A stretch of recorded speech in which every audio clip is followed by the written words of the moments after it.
Hi everyone, welcome back to Behind the Sound. Today we are talking to DEBRA. They are here to talk about their new project, 1784. Hi guys, how are you? Hello. Very well, thank you. Great. How are you doing? Good. Could you please introduce yourself for those who may not know you? Okay, I'll go first then. I'm Hayden. I play guitar and drums and whatever other instruments need to be played, especially in the studio, I guess. Yep. I'm Leighton. I play drums and guitar as well. A little bit of keyboard, not as well as Hayden here, but we're kind of multi-instrumentalists. We kind of just do whatever's needed. Yeah. Hello, my name is Kevin Jack, the bass player for DEBRA, and I am the bass player as well as the cheerleader and the merch seller. I do raffles as well during the show. Okay, pretty cool. So where does the name DEBRA come from? I'll let you take that one, Hayden.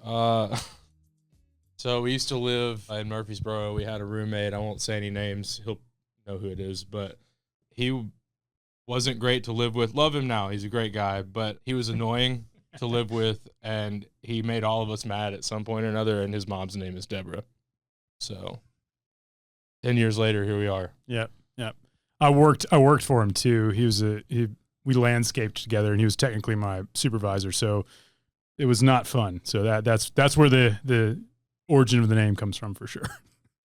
I noticed that you guys spelled DEBRA with a 3, and you guys are in the process of changing it. Is there a reason behind that? Yeah, so we never really wanted a 3 to begin with. We always wanted to be just DEBRA, but it was so hard to get any kind of not licensing, but licensing and like just any kind of Social media. Yes, traction. clearance to use it. Every single poster is spelled with the B, so it just made sense.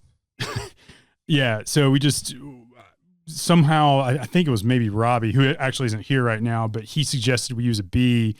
And we were like, well, everyone uses, a 3 for E's. Why don't we be different and use the 3 for the B and just spell it all caps? So it just looks like the 3 is a B when it's all caps. So that's where it came from. Which has been the bane of our existence because people think we're a DEBRA Or DEBRA, yeah. So it's a mix of booking when that happens, because when people think we're DEBRA, they think we're going to show up and be a metal band. And then when people think we're DEBRA, they think we're going to show up as a little girl, like singer-songwriter. So the booking gets hilarious sometimes. Yeah. So, sorry, go ahead. No, go ahead. Sorry. That's where the idea to change it. Finally, now that we have some momentum going, let's see if we can get the B cleared through all the platforms and everyone. And we're making progress. We're almost there. So. If you're looking us up on Spotify, it's actually DEBRA in all caps. Yep. So And forget the 3. we're about to get the Instagram handle, which was a pain. We're about to get that as well. And we're Instagram verified. Let's go. Yeah, that was a big deal. That was all Kevin Jack and a little bit of Hayden, but mostly Kevin Jack working on that. That's a really interesting story behind the name. So you guys have an upcoming project that's going to be released titled 1784, correct? Correct. So what's the inspiration for this project and kind of where did the name come from? Hayden, Sure. So we have had like a couple of projects that we were working on kind of at the same time. And we work with engineer, I guess, / producer, Mike Fahey. He used to work at Sputnik Sound. And he's been our kind of go-to guy for almost every project that we've done. He's got a guy that he works with, Cohen Terry. And we wanted to kind of do a project with both of them, but we didn't want to piss Mike off.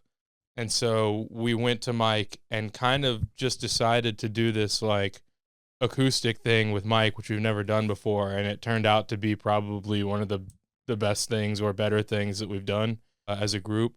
And then we went on to do another project with Cohen, but I guess 1780, I don't know if you ask about the name, but I'll answer that. The 1784 is when Nashville was founded. And so it became, because it was acoustic, it became a pretty country-ish album. There's a Waylon cover on there, and so it got country really quick, and so we figured that'd be a pretty good name for it. Could you describe the creative process for this album? Well, yeah, so I kind of we're just piggybacking off what Hayden said there. It's normally for our records, we practice the songs sometimes for years before we take them to the studio, and we rework lyrics and rework lead parts, guitars. We kind of have a a rubric for where we want synths to come in. We already know, I guess, we have a template kind of laid out. For this one, it really was like hey, we kind of tentatively have these songs we've all been working on separately together for however long. My 2 songs that are on the record, literally I was writing them as we were going into the studio. Like I hadn't written the lyrics yet. So I was like writing the lyrics as Hayden was working on his songs while we're in the studio. I hadn't heard Hayden's songs really. Hayden hadn't heard mine. It was really like we got there, we showed up, and we just like it all kind of came out. Yeah, I think the ones that I think the ones that Rob have on there are we've been playing. Yeah, those, that's true. We've been playing those for years. At least so Rise kind of just one of them, one of them especially. was new. Rise Alone was new, but She Got Drunk was one of these songs that we had tried to record several different times, just never really materialized well. We weren't happy with any of those iterations, so we were like, let's shelve it. And then I'm talking about that was like years ago where they didn't work out. This project came along, we were like, well, let's try this one, Yeah, and in true Nashville style, it all comes together in the studio. So it did. So you each had some songs already. You guys came together and just kind of showed each other. You guys didn't know that these songs existed already. Basically, yeah. So, and that is not how it normally happens. Is what I'm saying. Normally we play some of them at shows. We work on. It's a process, and we work on them for like I said, years. This was literally a last minute. Oh shit, we have to do a project with Mike. Let's do these songs. They're tracking guitar, and I'm like in the break room, like trying to figure out the bass part real quick. Like, Kevin especially hadn't heard any part of it at all, which is his favorite way to approach a studio session. Yeah, for sure. I'm the cheerleader, so let's go. So yeah. Are there any major changes to the songs that when you first showed it to each other? Were there any changes that you guys made throughout the process? Yeah, definitely. I think that's how we work best together. Is once we do hear stuff, we'll feed off of each other and ideas flow freely, and that's like how we work, because 3 of the 4 of us, one of us not being here right now, write for the band, so it'd be like really weird if they were just like, this is my song and this is how we are going to play it, and there's no change. So and I would say to free flow ideas that way. That can be true for any of our studio records. I think that happened at least a handful of times, but for this one in particular, 1784, I mean, nothing was set in stone. So every idea we were like, well, fuck it, let's try that. I mean, I think it was Hayden who was like, I've got a pretty deep voice, and some of the songs I was working on were at the top of my register, and Hayden was like, dude, fucking we'll all down tune your guitar like a whole step. And so both of my songs are in drop C. It would be like drop D in standard tuning, but because it's a whole step down, it's in drop C. So it was much more comfortable for me to sing in that way. And I think that's kind of like a theme of the record too, that holds true for every song. There's like a lot of rich low end that perhaps we didn't capture, on any of our other records. It sounds really different. That might be part of it, or contribute to it at least. So did you guys experiment with any new sounds and other techniques compared to your previous works with this project? Definitely. I mean, there's a lot of slide. A lot of slide. Like, Rob does play slide, but I guess the way that he did it was weird. He like played. They're saying bring your mic up. He played a 12 string, and I guess tuned it to open G, and then would use a capo, but he wouldn't play it like this. He would play it like he was playing a lap steel. So he'd never done that before. So anytime you hear a slide on the record, it's him like one of the takes of him trying to figure out what the hell he's doing. He's never really done that before. So yeah, I mean, there was that, and there was other different piano stuff and flat wound. I used 1967 Fender Jazz bass, and it had flat wounds with a fretless board. Per Mike Fahey, he recommended that actually specifically for the album, and one of our taco lunches before the album. Are there any tracks on the project that are your personal favorites?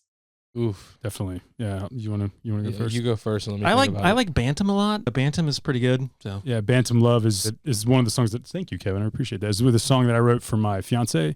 So that was, again, it kind of happened all at once. I had kind of the idea of the lyrics and the melody, but literally working on the lyrics in my little lyric book, like as one of the other guys that are working on their songs. One of my favorites is "Healin'," actually, which is Hayden's song. It's just got a really, really beautiful flow, and the kind of the orchestration, the piano that Hayden played was beautiful. It's a really good song.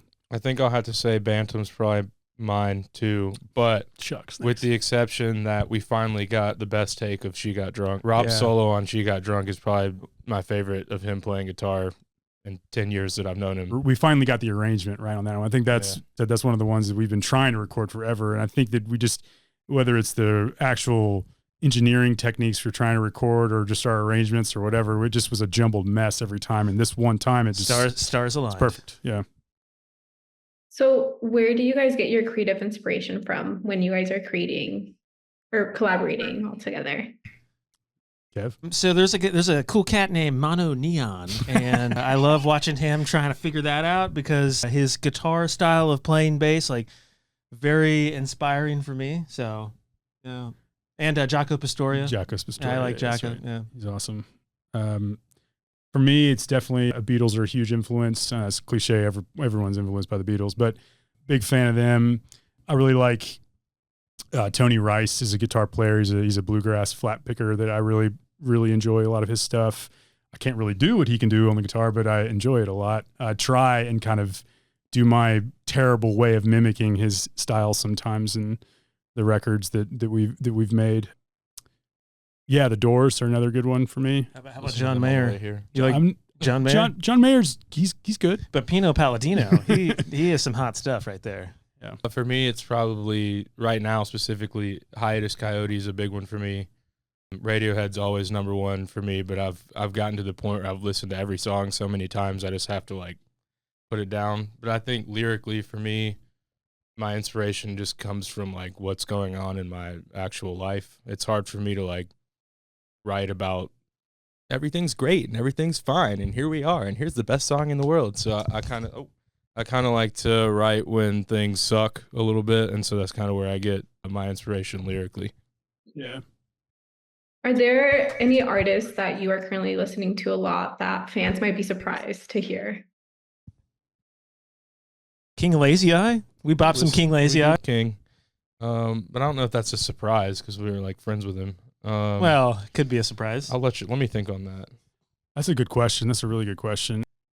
We played with a metal band in Clarksville 2 weekends ago. It was our heaviest show yet. I'm blanking on the name. It's Flummox and was it Autumn Lies Buried? That's right. Yeah.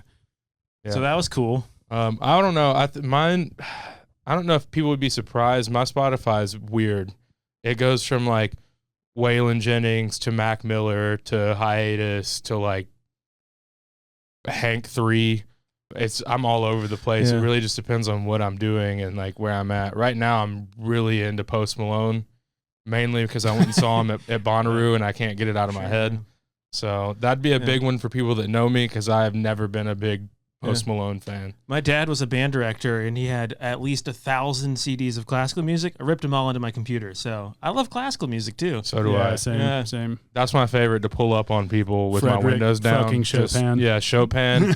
I'll just be in there like a psycho, like piano black. Driving in rush hour with classical music on. Oh yeah, definitely. Yeah. Little Moonlight Sonata up in this definitely. motherfucker. I always thought it'd be hilarious to get in a car accident with like Beethoven, classical music going. Fifth It's got to be the most dramatic thing, you know?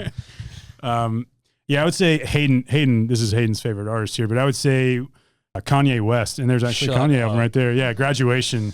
I've been slamming some Graduation. I love Kanye, man. I love Kanye. So I would say that would probably be surprised at people, looking at me. No, wouldn't probably guess I'm a huge Kanye fan, but I definitely am. Are there any particular musical influences that shaped the sound of 1784? Waylon for sure. Rob is a huge Waylon guy. He turned me on to Waylon, and then I think we just kind of got on that that country train. Yeah, literally. Yeah, and like I said, I mean, Tony Wright's he's tangential to country music just because bluegrass and flat picking, and a little bit of that came out on this record for sure. I mean, Waylon, definitely Johnny Cash for sure. I mean, Merle. I mean, all the great Willie Nelson. I got Pino Palladino bass vibes. Yeah, He's always that. No matter what. Yeah. Who's the guy that sings "Here I Am in Dublin"? What's that guy? Oh, this Guy Clark. Guy Clark. Yeah. Yeah, definitely some Guy Clark in there too. How do you feel your music has evolved since your last release? So I'd say when we started, we kind of just, like I said, there were 3 of us writing, and so it's kind of just like a hodgepodge jumble pot of like all of our songs. Like, let's just make an album. So the first 2 albums, This Thing and Old Scratch, were really kind of just like, I don't want to say thrown together, but It's a not mix. as like, it wasn't as, what's the word I'm looking for? Like genre cohesive. specific. Yeah, there yeah. was a mix of genres. And, Swallow, our last record, was the first one where we kind of sat down and was like, okay, maybe we'll separate our writing styles, and like there'll be a mix of, so like Swallow is mainly my songs. There's a mix of a couple of, or maybe one of Leighton's, and maybe I don't have a single oh, song. okay, well then one, like a couple of Rob's, and then this one was again kind of back to the mix because of the way that we did it, but because of the style, it being like acoustic and country and stuff, it just flows because it's all one genre. And then the next project we're doing is It's mostly my stuff. mainly Leighton's stuff, and it's 180 degrees It's- from from 1780. So I would say Swallow and 1784 are more akin, even though they're still very different, than 1784 to the next one that we've got coming out, which is going to be wildly different. And I think that really shows our maturity as a growing band. Yes. Thank you. Yes. Thank you for agreeing. No, I don't agree. Dude, I'm the bass player. For 1784, are there any lyrics on the album that you're particularly proud of? You want to go? You want to take one of those for yours? One of your songs? Yeah, I did some background gang vox. I usually don't do that. As the cheerleader in the control room, I'm like, pom pom, rah rahs, let's go. But yeah, I was back there for some shouting, echoey chanting style vocals. Was that on this album? Yes. Oh, was it? 1784. Yeah. Okay. We in the back in the I'd say for me, probably Healing. My parents went through a divorce and my family broke up and all that, so it's kind of about that. And I like those lyrics a lot because they mean a lot to me. Again, Bantam is written about my fiance, so yeah, I'm pretty proud of those lyrics for that song. Rather, and you'll just have to listen to it and see what you think yourself. Were there any songs on the album that came together unexpectedly or took a different direction than you initially planned for them? High Plains. High Plains for Yeah. sure. Yeah. think So, so. I mean, when I say like there was like a rough idea for High Plains, it was a very rough idea. I had like a kind of a guitar lick and a kind of a melody, and Mike, then Mike didn't even want me to play bass. yeah. That's And right. I that's did. right. I said, no, I'm playing bass. But we didn't even have like the song structure down. Like I had kind of this riff going in, and we basically built the song around that. And then Hayden helped me write the B section, and then I just kind of put the lyrics together. And it's kind of about this. I tried to look up the story and I couldn't find it. But I remember when I was in high school, there was the story of this girl who got cancer and got pregnant right around the same time. And they told her that if you could get the chemo now because it's early enough and you'll probably live, but you'll kill your baby, or you could decide to carry the baby to full term and you'll probably die from cancer. And she decided to have the kid, and she passed away, unfortunately, and the kid survived. And I just thought that was just such a powerful like story. I've always kind of wanted to write a song about it. So when I had this like, lick in my head and I was like, what do I write this about? And I was like, well, the melody's kind of somber. It's kind of a fit. Let me try and finally write this song about the story that I heard about years ago that I thought was so thought provoking, I guess is a better turn of phrase for that, but powerful. Yeah. So I just thought the amount of like bravery that girl had, I was just like, I can't imagine what that would be like. So the song and the lyrics are kind of me doing my best to like put my head in that space, and it's not even close probably, but that's where it comes from. Yeah. So what does the songwriting process look like for you guys individually and then together as a group? For me, I'm a big riff guy. I like to like play guitar, and I'll come up with a riff that I like, and I'll play it, I don't know, 2 million times. And then again, going back to that earlier question, lyrically, sometimes I'll have a riff for a year. Sometimes I'll have a riff for 4 years until it matches something that's going on in my life. And then for all of us, all of the writers, we all have our like solo projects too. And so it's very easy sometimes to just like, if something doesn't fit DEBRA, we just keep it for that. Catalog. For the other thing. And so we always present pretty much everything that we have to each other, and sometimes it fits and sometimes it doesn't. I'm a big proponent of taking criticism. Like, you know what I mean? I'll admit I'm wrong first. So that way the bass line sounds perfect. And that's what I take from you guys, especially. So We tell him he's wrong all the time. We're highly critical of the bass player. Actually, I ask before they tell me what can I do better, and then they often never say I'm doing anything wrong because I'm always asking. Right? It's true. That's true. And for the most part, I feel like we, again, aside from 1784, we normally kind of we've practiced these songs for quite a bit. So Kevin, myself, Hayden, Robbie, we've all had a chance to kind of like, circle back and revise and make sure it sounds good and cohesive with everything else that everyone else has got going on. Yeah, we have a practice studio in Nashville, so we record all of our practices to Pro Tools. So everything we can go back and listen to a practice from 2021 or.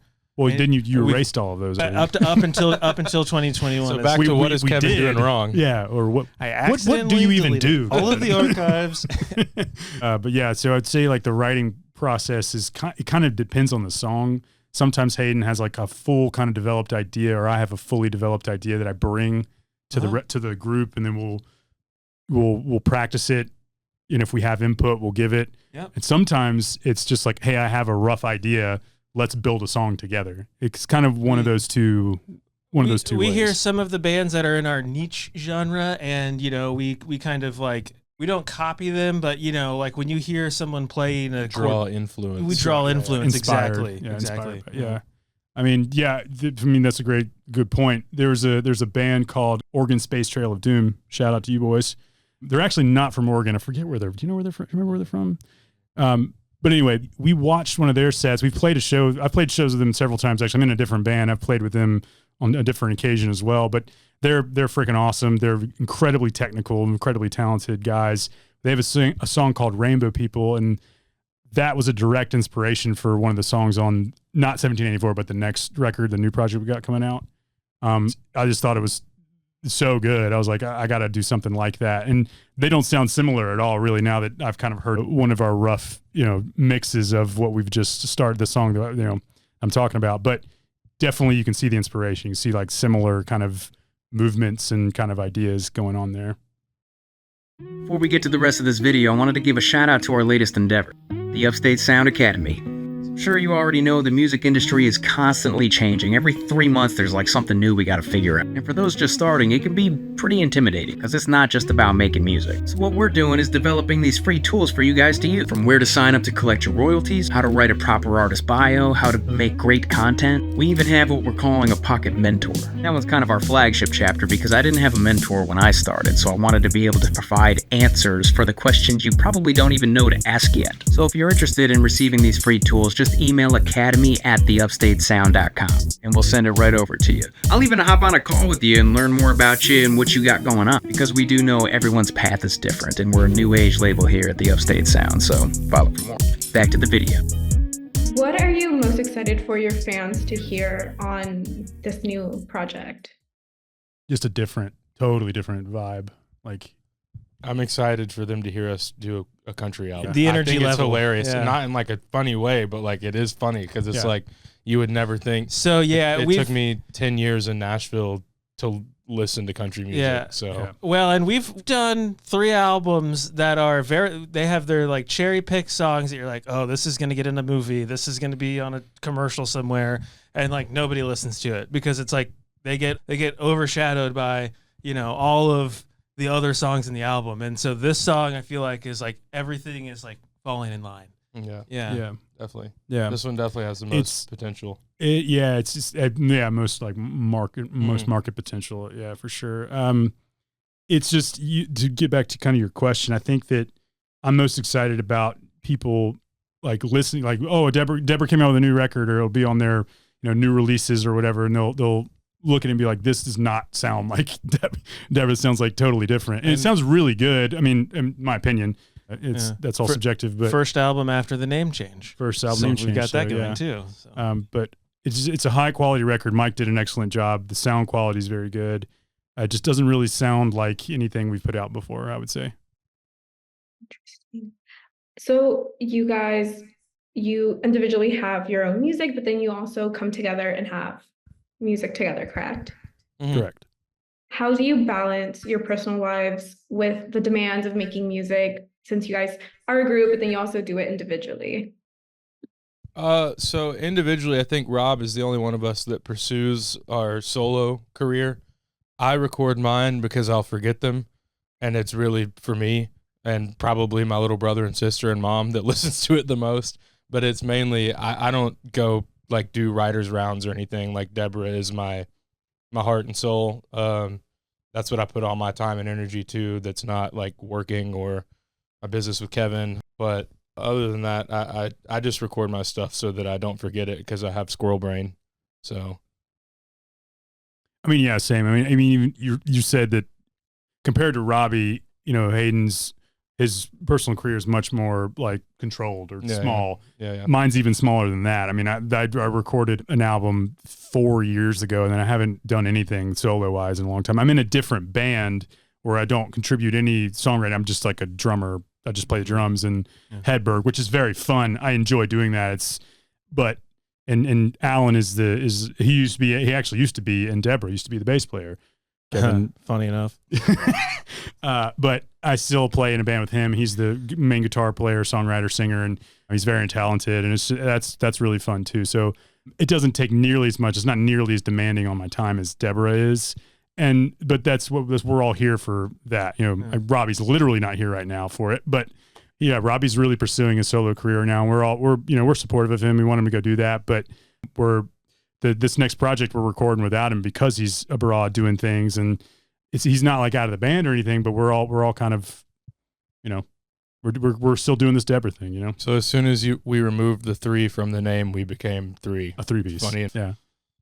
So I have 2 cats at home, and they Cheddar and Brie. They helped. Yes, exactly. They like cheese. They helped me realize that playing bass is beyond the band, and that you can create some of that free space by playing, volunteering your gifts to the community, being a bass player at church or in other bands. There's a couple other people I've met at like Whole Foods and Kroger that play bass near me, and we'll just kind of slap bass together. That helps me out a lot. I found that out right now. I've been doing that for years. I did not know that. You didn't tell us. Well, it just takes a podcast to bring it out. There we go. So what influenced you guys to get started in the music industry? I played trombone in band in 7th grade. And the bass player behind me. That's where it all started. There was a bass player behind me, and they didn't want to do jazz band. So I was like, well, I know how to play bass clef because I'm trombone player. So started playing bass in 7th grade. Well, I was in a band with our other band member who's not here, Robbie. I was in a band with him called the Martin Royals. I joined them as basically 2 months after I moved to Nashville. I moved to Murfreesboro first to go to school at MTSU. Do audio production, finished up that audio production degree. I got an internship at a studio, did that whole thing, found out very quickly that was a very competitive world that I didn't really want. I didn't really want any of that smoke. So started looking for work elsewhere as soon as I graduated. And like I said, played in a band with Robbie, knew I wanted to kind of be in a band. That band ended up not working out, unfortunately. And Robbie and I were like, well, let's keep doing this, but we're just going to make it a different band. And that's what ended up being DEBRA. And we asked Hayden to join, and Alan he quit, and I was at the show, the first show that he didn't play at, and I was like, and Kevin, you guys need a bass player? Kevin did. Joined, so that's it. That's how it happened. For me, I grew up in a family of musicians. Like my grandparents, they were like pretty, I don't want to say like big, but like bigger in their time. They would like open for like Janis Joplin, Skynyrd, Stevie Nicks, all of them. And then they found God, and that's when I was born. I grew up in church, going to choir with my grandmother and kind of just experiencing that. And when I turned 13, I think it was, I got my first guitar. And from there, it was game over. I think I had a couple friends that played, actually Mitch, which is the one that he moved up here first. A heck of a bass player. Him up here. Very Another good great bass player. He's actually on Billy Black on Old Scratch. Oh, yeah. He's been on a couple DEBRA albums. He plays on all my solo stuff. Fortunately, not me. But yeah, well, we played together for a long time and kind of formed a band, and it's me, Mitch, and Nico, who actually went on to be the drummer for 68. And they were at my house. I didn't go out, like from Friday to Sunday. It was all 4 of us in my garage playing for as long as my parents would allow it. And so I just grew up doing that, and then I moved here, and then the rest was exactly what he just said, basically. Yep. We played in a band together. Yeah, I actually forgot. I forgot that. So he and I played in a band together after he and Robbie's band fell apart. Mm-hmm. I needed a drummer, and Leighton was the drummer, and that band fell apart, and Leighton was like, I want to keep playing with you, but I want to play guitar and I want you to play drums. And I was like, I've never touched a drum set. I don't know what you're talking about. Yeah. Like, I don't know how to do that. I played bass in a band called Clear Nine. It's kind of like a Coldplay sound-alike. And then we switched to a band called Scoob Dooger. Scoob Dooger. Yeah. So high, where am I? Where am I? Yeah. And then now I'm in Denver. So yeah. Jumping around, yeah. That's really interesting. So looking forward, what's next for you guys after the release of this project? We've got a tour coming out. We've got a tour coming out. Yep. We're booking nationwide. We're about to, at the end of this month, we're playing Casey Joe and the Friday Night Dads album release. That's at And the last show, right? I didn't realize that at first, but I did. The last poster did say farewell show. Yeah, I'd say touring more though. Generally, so that's the beginning of the tour. So that's in Nashville on I think that's a Thursday. The 25th? I think it's the 25th of this month, and then we head up to Detroit to play Old Miami with our friends, the Lucid Furs. They're a badass rock band out of Detroit. Mm-hmm. Yeah, shout out to them, Lucid Furs. They're fucking awesome. And then we play Kalamazoo. I forget what the Zephyr in Kalamazoo the next night, and then the last night we play in. Oh gosh, I'm having a brain fart. We're basically trying to kick it up like Rob's doing, where we're touring more, playing more shows out, and really just getting our name out there. And our last show's in Akron. That's right, Akron, Ohio is our last show. Good job. Sunday. Your brain's better than mine. So, no. I was just saying we'll post all that. We'll post the actual schedule. So forgive me if I misspoke, but we'll post the actual schedule on our website for folks to check out. It'll be all over our socials and stuff. So, and if you're listening to this after we've played, visit DEBRA.com/shows. Nice. And to conclude, where can people find you guys on social media and on streaming platforms? Kevin's our social media guru. Kevin. Right now we're DE3RA on Instagram and Facebook, but I can't tell you details, but we'll be getting on DEBRA here in a minute. So right now it's DE3RA on Instagram and Facebook and Twitter. It's DEBRA on Spotify, and soon you'll see that DEBRA with the B on Apple Music, Tidal, Apple Music, all of those other streaming platforms. It's a slow process with the name change. Everybody follows Spotify apparently. So yeah, like 98% of our listens are on Spotify. Okay, well, thank you so much for your time. It was great talking to you all. This was Leslie with Upstate Sound. Stay tuned for their new project, 1784. Thank you, Leslie. Thank you. We hope that episode was informative for you. If you're interested in being interviewed by one of our associate writers and being a part of Behind the Sound magazine, just contact us at info@theupstatesound.com. And also, don't forget to like, comment your favorite tip about this episode, and subscribe. We have all our channels on Instagram, on YouTube, and on TikTok. And we also got a new series called Upstate Legends, where we highlight a lot of the local talent that we have that have graced us with their presence at the Upstate Music Studio. But for now, that's all we got, and hope to see you in the next one. You guys take care. Peace.